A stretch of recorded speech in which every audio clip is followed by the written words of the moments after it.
وضوء الرجل والمرأة من اناء واحد. باب د بیان د دې خبره کې چې سړی او ښځه یو ځای د یو لوښي نه اودس کوي او یا غسل کوي. سړی او ښځه دلته مختلف صورتونه دي. یو صورت دا دی چې سړی او ښځه د یو لوښي نه دواړه غسل کوي، دواړه ترې اوبه راخلي معاً، دا جایز ده بل اتفاق. چې سړی اودس وکړي اوبه ترې پاتې شي په هغې سړی اودس کولی شي، دا هم جایز ده بل اتفاق. دریم دا سړی اودس وکړي او یا غسل وکړي او اوبه ترې پاتې شي، په دې هم ښځه هم اودس کولی شي بل اتفاق. صحیح شو. څلورم صورت دا دی چې ښځه اودس وکړي او اوبه ترې پاتې شي، نو په هغې سړی اودس کولی شي که نه شي کولی؟ ائمه ثلاثه وایي کولی شي. امام احمد ابن حنبل وایي نه شي کولی. لکه پرې پوه شئ، نو دا درې بابونه دي. یو باب فی وضوء الرجل والمرأة من اناء واحد، یو باب کراهیت فضل طهور المرأة، او یو باب الرخصة فی ذلک. دا درې واړه بابونه دې باره کې تقریبا ډېر اختلاف پکې نشته، اختلاف ډېر نه دی.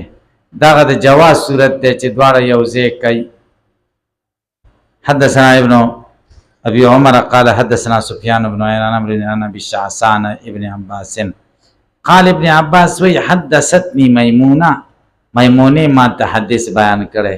د دې خپل نوم بروا، نبی علیہ السلام ورته نوم بدل ک میمونه. او دا د ابن عباس رضی الله عنه ترور و د مور خورې وه د ام فضل. قلتو قالت دیو فرمایل كنت اغتسل انا ورسول الله صلی الله علیه وسلم، ما و رسول الله صلی الله علیه وسلم با غسل کو من اناء و د یو لوښي نه من الجنابت، د جنابت دا غسل بکاین د جنابت. قال ابو عیسی دا حدیث حسن صحیح دی او دا قول د عامه فقهاو دی چې باک نشته چې سړی غسل وکړي او ښځه د یو لوښي نه، نو اودس هم خیر دی. و په الباب په دې باب کې د علي رضی الله عنه روایت هم شته، مسند احمد کې دی، د عایشې روایت بخاري شریف کې، د انس روایت بخاري شریف، د ام هانی بنت ابي طالب روایت نسائی کې دی،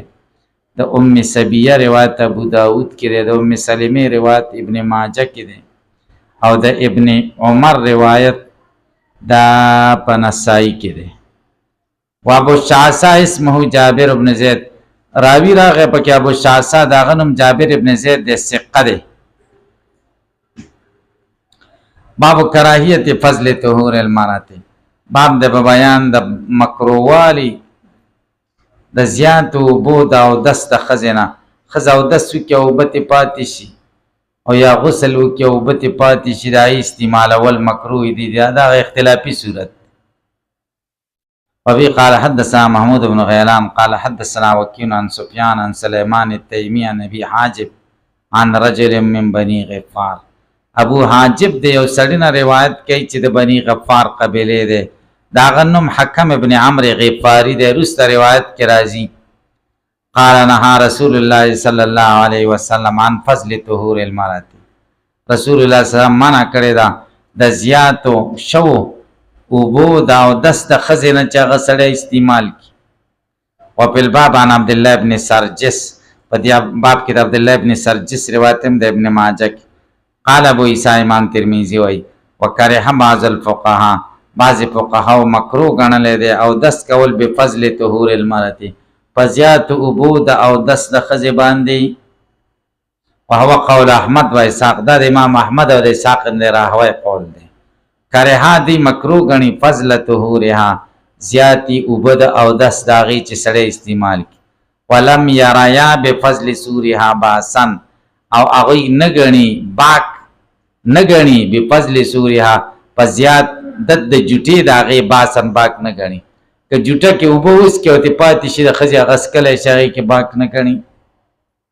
هلکه دا اختلاف په چا کې دی؟ د اودس پاتې شنو اوبو کې دی، د څکلو پاتې شنو کې نه دی. سور ته جوټه وایي، جوټه هغه یو مسلمان د بل مسلمان هغه استعمالولی شي، دې کې څه بدي نشته.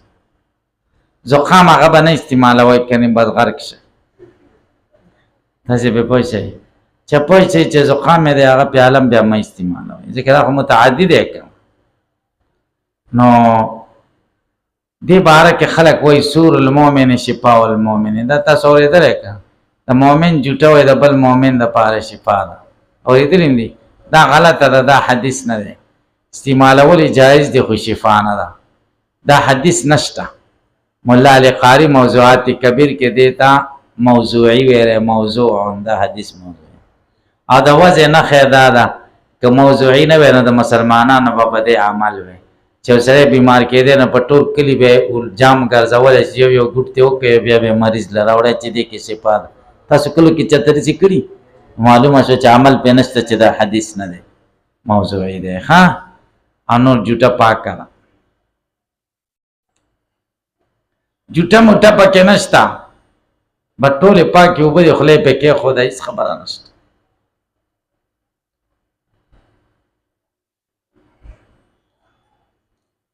وفي قال حدثنا محمد بن بشار ومحمود بن غيلان قال حدثنا ابو داود دي ابو داود ابو داود الطيالسي مراد عن شعبان عاصم قال سمعت ابا حاجب يحدث عن الحكم بن عمرو غفاري التخو ابو حاجب عن رجل من بني غفار نغ رجل څوک دی حکم ابن عمرو غفاری دی روایت کې واضح ان نبی زمنها يتوضا الرجل نبی سامانه کړی د چې سړی او دس کې به فضل طهور المرأه وقال بسورها شک دی پکې چې دا او دس پاتیشینه ویل دی او که دس کلو پاتیشینه ویل دی روسته بیا شک نشته. د محمد ابن بشار دی روایت کې خو شک دی. قال ابو عیسی هذا حدیث حسن. ابو حاجب اسمه سواده ابن عاصم ده ابو حاجب نم سواده ابن عاصم ده. وقال محمد ابن بشار في حديثه نهى رسول الله صلى الله عليه وسلم يتوضا بفضل ولم يشك فيه محمد ابن بشار پکې شک نه دی کړی چې او بسوریا دې سند دا د امام احمد دلیل شو د اسحاق چې نبی علیہ السلام منع کړی چې خزي دا او دس استعمال وب نه استعمال چې خزي ته او دس منګه جواب کو امام احمد ابن حنبل ته چې دا منع تنزیهی ده. منع سره تنزیهی ده ځکه د خزي په طبیعت کې خیرنتوب ده عدم احتیاط ده نو سره به احتیاط کوي چې خزي چرته به احتیاطی نه کړي. تاسو په پوه شئ د به احتیاطۍ د وجه نه دا ضرور ده چې سبا کې د خزي پاتیشینې اوبه او دست لپاره نه استعمال دا نه تنزیهی ده څه واجب نه ده او څه نقصان نه ده. ځکه د بل باب کې راځي باب الرخصت فی ذلک باب د بیان د اجازت کې دی کې اجازت ته چې د خزې پاتې او بسړې او دسته پاره استعمالولی شي. قال حدثنا قتيبة قال حدثنا ابو الاحوص عن سماك بن حرب عن كرمة عن ابن عباس رضي الله عنهما قال اغتسل بعض ازواج النبي صلى الله عليه وسلم في جنة فاراد غسل کړو بعضې بیبیانو د نبی علیه السلام چې میمونه وه په جبنة په یو تال کې یو خانک کې فاراد رسول الله صلی الله علیه وسلم یتوضا منه نبی علیہ السلام اراده وکړه چې اودس وکړي د دې نه. فقالت یا رسول الله بیبي ورته ویل قربان انی كنت جنبا زه خو جنوب وم او اودس مې ته وکړم غسل مې وکړم. فقال نبی علیہ السلام ورته وفرمایل ان الماء لا یجنب اوبه خو نه جنوبېږي اوبه نه جنوبېږي چې ته جنوب وې خو صحیح ده که نه اوبه باندې معلومه چې استعمال جایز دی که نه تاسې خبره پوه چې هغه مخکې نهي تنزیهي ده. قال ابو عیسی هذا حدیث حسن صحیح دا قول د سفیان ثوری دی او د مالک دی او د شافعي دی او د امام ابو حنیفه هم دی. ښه باب ما جاء ان الماء لا ينجس شیء د دې ځای نه اوس احکام المیاه شروع کېږي د اوبو احکام د اوبو متعلق خبرې د اوبو باره کې د اوبو د نجاست او طهارت باره کې ډېر مختلف اقوال راغلي. اوبو کې نجاست پریوزي نو کله پلیتیږي او کله نه پلیتیږي. دې باره کې 1500 پورې اقوال دي او بعضې وایي د 6 پورې اقوال پکې مذهبونه پکې د مذهبونو پکې 3 اقوال دي او دا ضروري دي چې دا ووایي.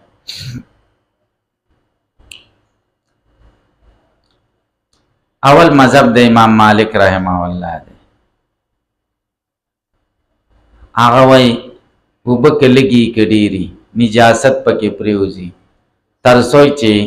تغییر د احد الاوصاف نه راغله دا پلیتی نه دي صحیح. دویم قول د امام شافعی او د امام احمد د رحمهم الله هغه وایي چې په مای کثیر په ډېرو اوبو کې نجاست پریوزي هغه نه پلیتی او په لږو اوبو کې چې پریوزي نو پلیتی لږې څه ته وایي چې دوه چاټۍ قلتین دوه چاټۍ لږې دي دوه چاټۍ نه چې کمې لږې دي او دوه چاټۍ یا د دې نه زیاتې هلکه پرې پوه شي او د دې دا مذهب تحقیقي دی دا خبره دی وایي یو چاټۍ کې نجاست دی یوه چاټۍ پاکې دی ورسره یو ځای کړي نو دواړه چاټۍ صفا شي بیا دې یوه چاټۍ لرې کړه نو دا مخکې چاټۍ پلیته نه ده صفا ده ځکه صفاونه دې صفا لرې کړي دي که نه اول ته دې ناصفاو سره صفا ګډې کړې نو ناصفا هم صفا کړې نو د دې مذهب د قلتینو دی دریم مذهب زمونږ د احنافو دی د امام ابو حنیفه رحمه الله هغه وایي چې ډېرو اوبو کې پلیتي پریوزي هغه نه ګنده کېږي نه نجسي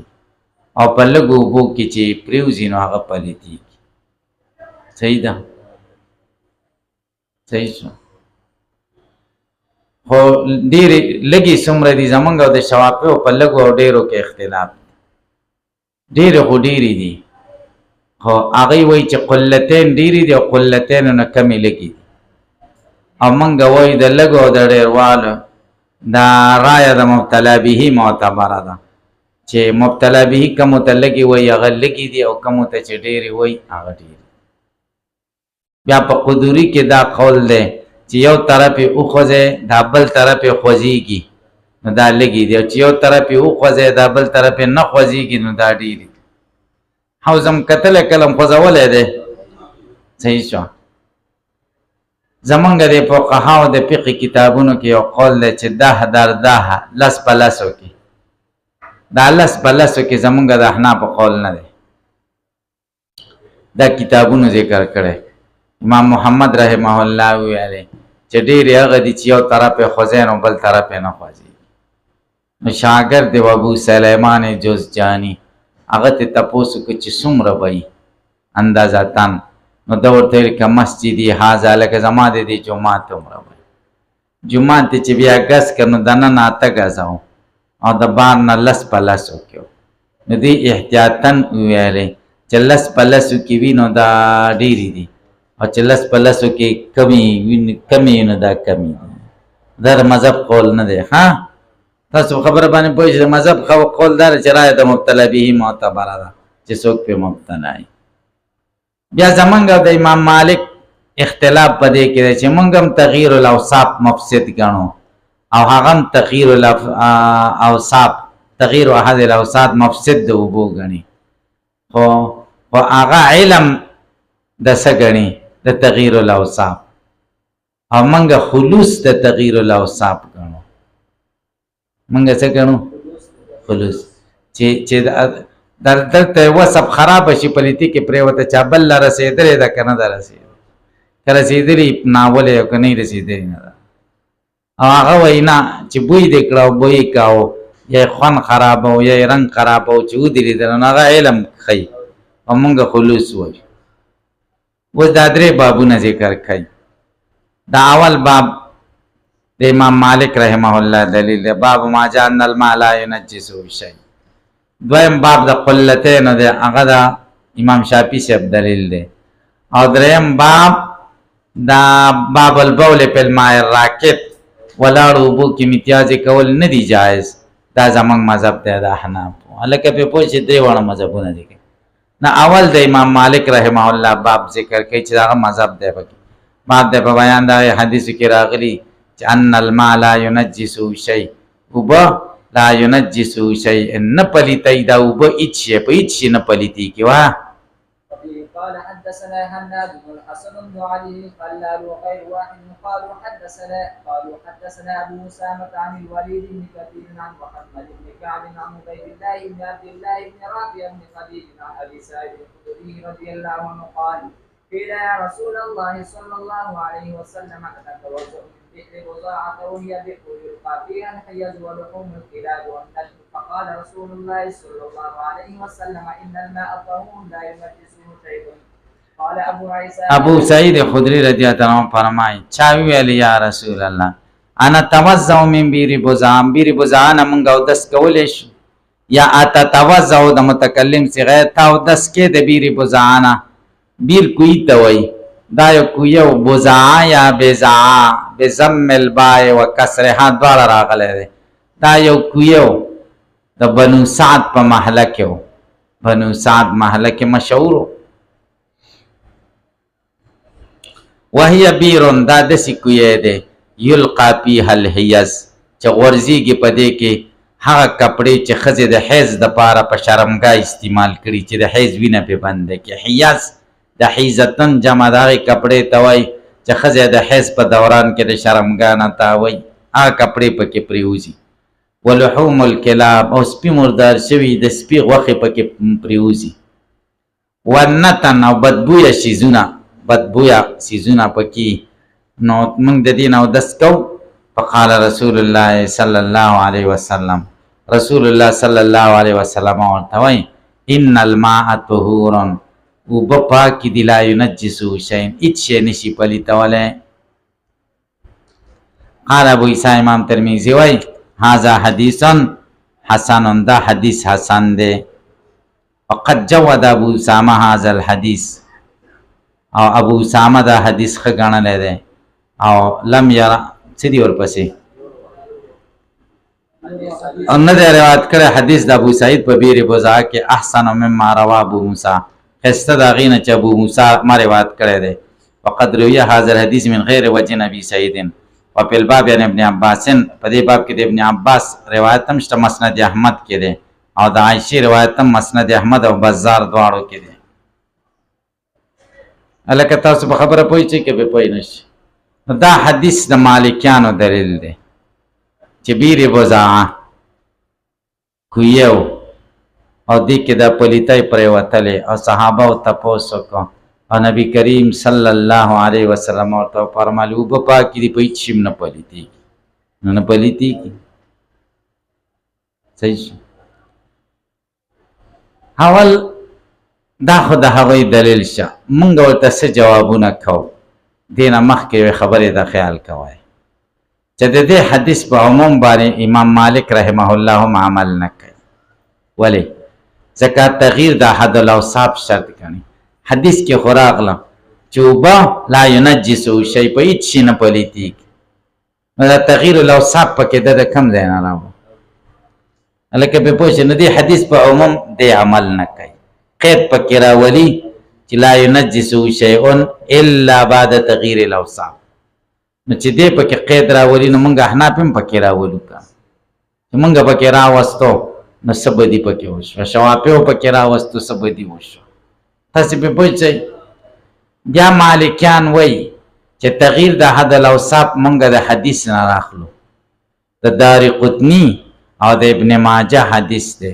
د حضرت ثوبان او د ابو امامه رضی الله تعالی عنهما روایت ده چې په هغه کې دا راغلي دي چې اوبا لا ينجسو شيء هیڅ شی نشي پریتاوه مگر پس د تغییر د احد الاوصاف نه تغییر د احد الاوصاف مونږ د حدیث نه راخیسته تاسو هم د حدیث نه قید راوړی زمونږ قبول نه تاسو په خبره باندې پوهیږئ کې به پوهیږئ لیکن جواب دا ده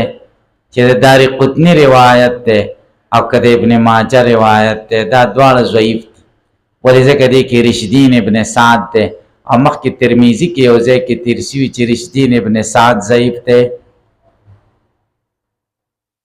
نو د روایت قابل د استدلال نه ده امام مالک رحمه الله چې تغییر د حد الاوصاف شرط کوي نه دا په خپل عقل کوي دا قید د سنه کوي عقل نه کوي حدیث نشته قیاس کوي نو موږ هم قیاس کوو هلکه پې پوه شئ موږ څه کوو قیاس کوو موږ هم پکې تقید ږدو چې دا اوبه خاصې اوبه دي عامې اوبه نه ښیي موږ جوابونو کې قیاسات کوو که نه صحیح شوه دویمه خبره دا ده چې امام مالک رحمه الله خو به دې عمل نه کوي څوک به نه کوي امام مالک رحم ځکه په دې عام چې اوبه بالکل په هیڅ نه پلیتېږي لا دې باندې څوک عمل کوي غټو دسمه دی په کې پروت یو موږ به چې ان الماء لا ينجس شيئا دا کیږي امام مالک تغییر د څه وایي حد الاوصاف وایي چې تغییر نه چې اوصاف رنگ خوند بوی بدل شوی نو بیا پیناو دس کیږي او نه اسکلی بیا نجس شي نو په حدیث عملونه کوي په عموم د حدیث عملونه اوس به پوه شئ تاسو خانو بیری بزعا کې مونږ د استدلال ته جواب څنګه کو مونږ یو جواب دا کو چې اصل کې دا بیری بزعا د آبادی په منځ کې او چار چاپیرتی کورونو او طبیعي خبره چې باد راشي باران شي سیلی شي او نو سیزونه ورغورځي سیزونه پکې پراته نو صحابه وهم کاو مشاهده د نجاسات نه وکړي چې صحابه مشاهده کړي وا او بیا نبی رسول الله ورته چې د دې پلیته یو باوجود شه ده پاک دې چې مشاهده نه ده شوی بلکې څو وهم کبل فرض دا خود څه خواوشه غندنه پراته دی وړي نه دي کدي ته خلک راځي نو دا بس کی او داس بکیږي نبی کریم صلی الله علیه وسلم ورته جواب علی اسلوب الحکیم کو چې د دې د شبهه ختم شي نبی رسول ان الماء طهور لا ينجسه شيء كما تتوهمون قید ورسره راغی هغه شی نه پلیتای چې د څه شي ستاسو وهم دی ځکه شته نه کنه الکه دا خسته جواب نه دی د جواب علی اسلوب الحکیم یو څو مثالونه تاسو ته وایم عائشہ رضی الله تعالی عنها د نبی علیہ السلام نه تاسو کوي قربان دا قصابان په دې کوسو کې غوخه خرڅي دا باندې والا خلک سپته لګيږي چې دی په بسم الله ویلې دا کني دا ویل نبی کریم صلی الله علیه وسلم ته خورا چې تا ته واخیستله بسم الله په وایا نو په ذبح کې بسم الله دا ما غوخه کې پکار دا کنه خوراک پټیم کې ذبح کې خوراک ټیم باندې خو چې چب بسم الله نه ویلي حرام اصل خوراک پټیم کې وایم نه حلالي کی خو یعنی د نبی اسلام مقصد دا چې د دې د توهم ختم شي چې بسم الله په ویل د مسلمان په حکمان کې دا شکونه مکو چې بسم الله په نه دا ویلي الکه په پوهځي او شک بدی بدی وزي زته وای شک ویس یاد به مثال ام سلمہ رضی الله تعالی عنها نبی کریم صلی الله علیه وسلم ته وای زما د لمن ډېری غټي دي او زه چې زمانو په پلیت ځای باندې مې د لمن را کش کیږي نو دا بس کیږي نبی کریم صلی الله علیه وسلم ورته وای چې په پلیت ځای لاړې نو روسته ورپسې پاک ځای راځي کنه راځي چې د لمن یې په لکیږي وای راځي بس وایم دای پاکای ک نو چې پلیتی ور پورې لمده د لمن پورې ون خطا نو دغه علاج څه شه ده وینځل دي کنه وینځل علاج ده په پاک ځای باندې کس کړه په پاک ازمکه په دې خو نه پاکیږي ک خو نبی رسول الله پوښتنه چې د دې اسی توهم ده وهم ده نبی رسول الله ته چې پاک ځای ولګیدل نو پاک دلته نبی علیہ السلام پوښتنه چې د دې سره وهم ده نبی رسول الله ته ان الماء طهور ده او په پاکی دي در بیری بوزا لا ينجس شيء نه لپلان به حدیث لا ينجس شيء كما تتوهمون دا ډېر بهترین جواب دی لکه تاسو په پوښتنه دیم جواب چا کړی دی دیم جواب چې دا حدیث خود سره ګورئ انا توزع من بير وبير يلقى فيها الهياس اصل کې دسه کان يلقى فيها الهياس دا دسی کو یو چې جاهلیت زمانہ کې بری کې د خیس کپڑے خلکو اچول او د سپو وخه به پکې وي او ګنده سي زونه به واخو ته وس خلکو لري کړي خو مونږ بیا د وس کو هغه اثر په دیوالونو پاتې دي کان يلقى معنا کان يلقى نبی کریم صلی الله علیه وسلم جواب وکړ ان الماء طهور لا ينجسه شيء دا و پاکی دي په دې خبرونو باندې په دې خبرو باندې نه پلیتي الکه دا دوه جواب دریم جواب امام طحاوی کړی دی زمونږ د مذهب هغه ان الماء طهور لا ينجسه شيء و پاکی دي لا ينجسه شيء په هیڅ شي نه پلیتيږي الماء کې الف لام محدد او معهود بیری بوزا او بدی او بیری بوزا او بزکه پاکی وي چې دای مای جاری وي څوي و بجاری و بوي لیکن بده باندې اعتراض دار چې کویو به جاری نه کو به جاری جواب دا چې جاری دا معنا نه چې لختی تی روانو جاری دا معنا چې 24 غنټه به خلکو تراوستو باغون له به ورکول څه باغونه جاری دا معنا دا صحیح شو او د دې دلیل دی دلیل یو حدیث دی یو روایت دی چې د بزاد او ببیر بزاد او بجاری یو حدیث کې دا راغلی لیکن په دې باندې اعتراض دی چې دا حدیث صحیح نه دی ولې ځکه دې حدیث کې راوی دی واقعي څوک دی پکې او واقعي ضعیف دی بلکې امام بخاری رحمه الله د واقعي باره کې وایي دجال من الدجاجله د دجالانو نه یو دجال دی او یحیی ابن معین وایي ما رأیت اکذب منه د دنه مې غټ دروغجن بل نه دی لیدلی او دغه وایي یحیی ابن سعید قطان وایي کتب الواقدي کلها کذب د واقدي ټول کتابونه دروغ دي او یو بل محدث وایي چې څلور دروغجن دي په راویانو کې یو پکې واقدي دی هلکه تاسو پرې پوه شئ تا خو چې وایي چې د بیبرې بزاو به جاري وي دا روایت چا کړی دی واقدي کړی دی واقدي خو صحیح نه دی که نه طحاوي ته وایي طحاوي جواب کوي چې واقعي ضعیف دی او په فقهي روایاتو کې په څه کې مسائل او روایاتو کې او تاریخ او سیرت کې دی امام دی او دا بیبرې بزا خبره چې کړې ده دا خو د تاریخ خبره ده او د سیرت خبره ده دې سره خو څه فقه او د احکامو سره تعلق نشته لیکن دا جواب ضعیف دی ولې ضعیف دی ځکه چې موږ خو د فقهي مسله ثابتو چې طهارت د اوبو دی او نجاست د اوبو دی نو کما خبره کما د واقعي د سیرت او د تاریخ خبره چې د هغې نه فقهي مسله ثابتېږي هغه هم ضعیفه ده قابله د استدلال نه ده د امام طحاوي رحمه الله دا قول چې دا اوبه جاري وي دا صحیح نه ده صحیح خبره کومه یوه ده چې بیرې بزعه دا څه شی و دا اول وخت کې د آبادۍ په منځ کې صحابه توهم کاو چې دی پلیتی به پکې نبی علیه السلام ورته وایي چې ان الماء طهور لا ينجسه شیء کما تتوهمون لکه ستاسو چې توهم دی ستاسو شی دی توهم د دې نه معلومیږي چې په عربو کې خو د اوبو ډېر کموالی او بیا په مدینه منوره کې صحابه دا کول چې په اوبو کې ګندونه واچوي معلومه شوه چې توهم وکړه چا اوبو کې اوبو ته خو دومره ضرورت ده ګندونه یې پکې اچول چا پکې ګندونه نه اچول نو مالکیان وایي چې دا ګندونه پکې منافقینو اچول او د دې ګندونو باوجود ورته نبی علیه السلام پاک کې ویلي دي صحیح ده معلومه شوه چې اوبه په ګنده پلیتۍ نه پلیتېږي د شان ورشا کشمیری وایي نه منافقین هم نه اچول ځکه د طهارت مسله اسلامي مسله نه ده انساني مسله ده یو انسان هم دا نه برداشت کوي چې اوبو کې دې ګند واچوي اگر چې منافق اوس پرې پوه شئ بلې مالکانو ته موږ وایي چې بیا خو د دې دا معنا شو چې د حیض کپړې پکې پرتې وي د سپو غوښې پکې پرتې وي بدبویه څیزونه پکې پراته و دا کیدای شي چې دا اوبه دي د نامه پورې او یا چې کوم دی د دې زنګانه پورې اوبه دومره وي یا د نامه پورې وي حدیث کې داسې دي نو دومره اوبه دي کوي کې او دومره کپړې د حیض مردارې او مردارې د سپو غوښې دې پکې پرتې د دې تغییر د حد الاوصاف دې رانه شي دا کیدای شي نو تغییر د حد الاوصاف ته خو تاسو هم دغه وایي پلیتې وایي نو بیا تغییر د حد الاوصاف سره هم ستاسو په نسبت باندې پلیتې نه شي نو دا د بیرې بزعه دا حدیث مالکیان په عدم نجاست د اوبو باندې پیش کوي نو دا دلیل صحیح نه دی بلکې دا زموږ دپاره دلیل دی د هغوی دپاره نه دی د دویم باب کې بیا حدیث پیش کوي هغه حدیث د چا دی هغه زموږ دپاره دلیل دی د شوافیو دپاره دلیل دی حدیث د قلتین ګورئ وفي الباب بدې باب کې دا ابن عباس روایت شته چې مسند احمد کې د عائشې روایت هم شته چې مسند احمد او مسند بزار کې باب من اخر دا حدیث د قلتین دی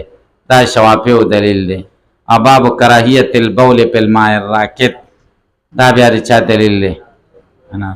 زمونږ حناف یو بل کارم کړی دی د بیرې بزعه حدیث صحیح دی ګورئ او دې ته ضعیف ویلي ضعیف ورته ولې ویلي دي